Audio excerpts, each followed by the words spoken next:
Gustong paimbestiga naman ng ilang mambabatas ang paghigpit ng Bureau of Customs sa mga balikbayan box, pati na ang pagpapato ng dagdag buwis sa pagpapadala nito. Ayon kay Senador Ralph Recto, mag-aain siya ng balikbayan box law na layong taasan ang tax-exempt value ng laman ng isang balikbayan box.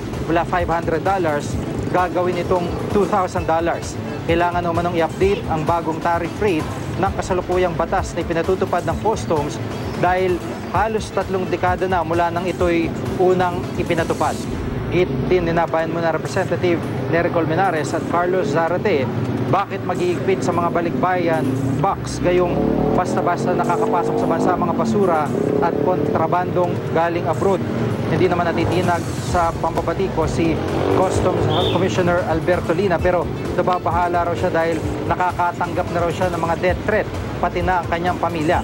Sabi ni Lina, tuloy pa rin ang pagbubukas ng mga balikbayan box pero mas i-maximize na raw ang paggamit ng X-ray at kukuha na rin sila ng mga K9 teams.